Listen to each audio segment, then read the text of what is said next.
Umaga ng Disyembre na maglayak ang Vapor Tabo patungong Laguna, sakay napakaraming pasahero habang binabagtas ng paliko-likong Ilog Pasig. Maituturing ng ang barkong lahing Pilipino ang Vapor Tabo o mas kilala sa tawag na daong pamahalaan dahil sa pinamumunuan ng mga reberendos at ilustremos. Ito ay gawa sa bakal at animoy hugis tabo kung saan nakuha ang pangalan nito. Nahahati ito sa dalawang bahagi, sa itaas ay kubyerta at dito matatagpuan ang mga manlalakbay na nakasuot ng Europia, mga praile at mga kawani ng pribadong tanggapan na nagtatabako habang nakatingin sa tanawid. Ang tanging babae lamang dito ay si Doña Victorina, nakahalubilo ang mga Europia.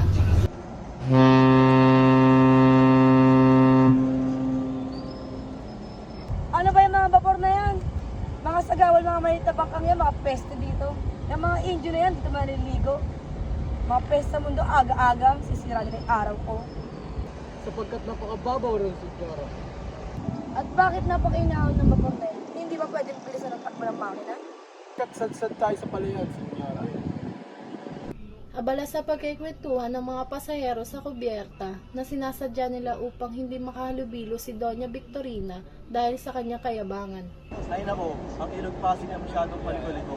Dapat itong ituwid. Dapat itong ituwid dahil masyadong mabagal ang pag-usap ng vapor. Tama, dapat makahanap sila ng paraan para mapalalim ang Ilog Pasig, diba? Para naman mapabilis ang usad ng vapor at mga sasakyang pandagat. Ay alam ka ba tungkol sa pantas ng agam? Kilala na ba kung sino sila? May isang tulay sa Puentes del Caprico na hindi natapos dahil sinasabi nila ito ay marupok. Pero tignan mo, buo pa rin ito. At kahit anumang lindol o bagyo, hindi pa rin ito mabubuwag. Yan din ang nais kong sabihin, Padre Salvi. Ngunit hindi ibig sabihin na wala kayo sa katuwiran. Pero ang problema ay nasa lawa. Dahil walang maayos na lawar sa Pilipinas. Hindi ko patid na walang nakaisip ng iniisip ko. Madali lamang yan. Mabukahin mula sa bunganga ng Ilog Pasig, patungo sa Lagusat pa Maynila. Madali lamang yan, di ba? Simple. Hindi ka nakakapagsayang ng lupa dahil ang lupa magagamit ay itatambak sa luma. O di ba? Isang planong Yankee ang iyong nasa isip. Pagpaumanin niyo, Sr. Simon, ngunit hindi ako sangayon. Hindi yata masyadong magastos at makapinsala yung panukala. Eh di sumira kung kailangan. At saan naman kukunin ang mga salaping ipambabayad sa mga manggagawa? Pagtrabahuin ang mga bilanggo at mahihirap at huwag sila bayaran. Ngunit hindi sapat ang kanilang bilang, Sr. Simon. Kung kukulangin, pagawin ng taong bayan, matatanda at kabataan. Senior Simon, huwag na kayong tumutol doon sa studio. Ito lamang ang tanging dahilan para maisakatuparan ang mahalagang proyekto. Ngunit Senior Simon, ang panukalang iyan ay maaaring magdulot ng kaguluhan. Kaguluhan? Naging magsikba ang mga Ehipto kahit minsan? Hindi mga taga-Ehipto o mga Hudyo ang kaharapin nyo. Itong mga taong to, minsan ang naghimagsik. Obligahin sila magbuhat ng malalaking troso para sa isang barko. Ngunit lumipas na ang panahon na yon, Padre Shabayla. Pero, Hindi! Ang sinabi ay sinabi na. Kahit huwag na kayong bumulong ng Latin, Padre Shabayla. Amerikanong mula to. Isang Indio-Ingles. Nakilala siya nakapira nila sa Habana. At sa akin palagay, pinanyaman ito ng pera. Ang mga panukalang hindi sinasangguni sa mga taong matagal nang naninirahan dito sa Pilipinas. At ano naman ang proyektong ito? Nakita ka na ba ng itik? Sa iyong palagay, inuuli namin yung sa lawak. Hindi yun ang ibig ko sabihin. Ang tinutukoy ko ang inaalagaan sa Pasig at Pateros. Alam niyo ba ang kinakain nila? Ngunit ano naman ang kinalaman ng proyektong ito? Papag-alagain ko ng itik ang lahat na naninirahan sa baybayin ng lawa. At makikita nyo, palalalimin ng mga itik ang ilog sa paghuhuli ng kanilang mga karisisok. Ganyan kasimple ang aking mensahe. Ayun tuloy-tuloy po ba ninyo? Akong hilat hala ang kanyang panukala. Don Custodio, kung ang lahat ng tao sa baybayin ay mag-aalaga ng itik, ay napakarami, nakakadiri. Nako, dapat na lang talagang taburan niyang lawa na yan. Ay nako. Kabanata 2. Iba na naman ang nangyayari sa ilalim ng kubyerta. Siksikan ng mga pasaherong Indio at Chino. Mainit dito at maingay yung makina ng bapor. Nag-uusap sina Kapitan Basilio at Isagani tungkol sa pagkakaroon ng Akademya ng Wikang Kastila.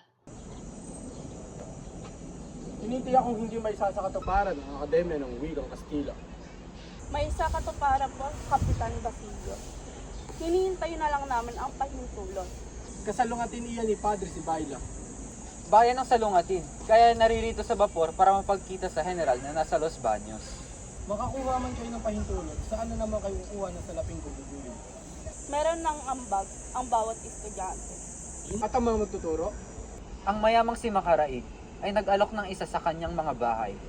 Kung sa bagay, hindi naman masama ang panukalang iyan. Ngayon, hindi na mapag-aaralan ng salitang Latin. Ay pag-aralan naman natin ang wikang Kastila.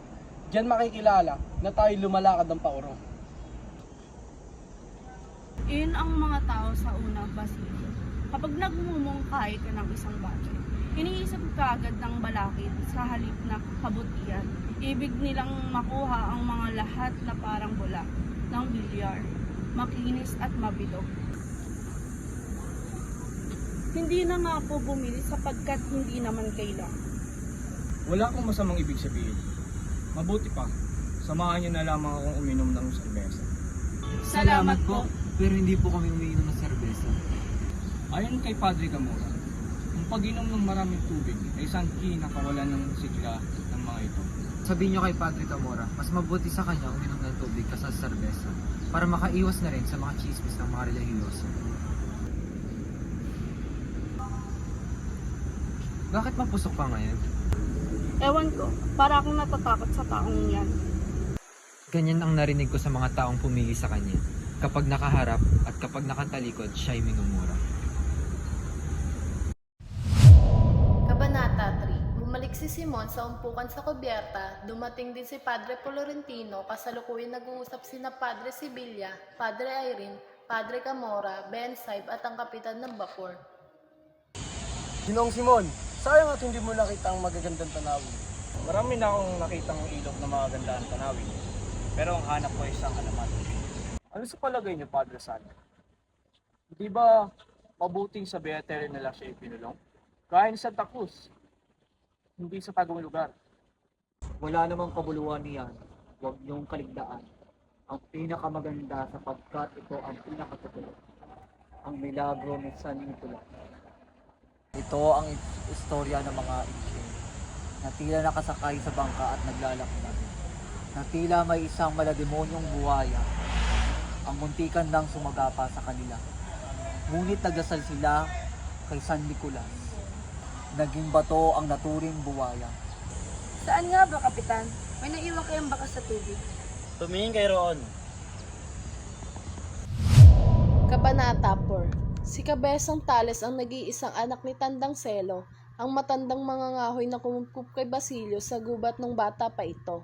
Sa paniniwalang walang nagmamay-ari sa isang lupain, ay sinaka ito ni Cabezang Tales. Ngunit na mag-ani ang kanyang pananim, siya ay siningil ng mga praile ng 20 hanggang 30 pisong buwis. Nais tumutol ni Cabezang Tales, ngunit pinigilan siya ng kanyang ama. Isin mo na, pagpalagay mo nila ang 3 pisong kilo, hindi tayo sa sigla. Okay, nahulog sa tubig at sinakbay ng kaya. Lahat tayo, Ama, ay babalik sa alabo at ipapanganak ng mula sa kulot. Isang araw, dinukot ng mga tulisan si Cabezang Tales at ipinatutubo sa halagang 500 piso. Umaalis ka, pabalik na ako sa gubat. Kailangan makabalik ang aking ama at kung mananalo tayo sa usapin, matutubos ako sa pagkakaalila.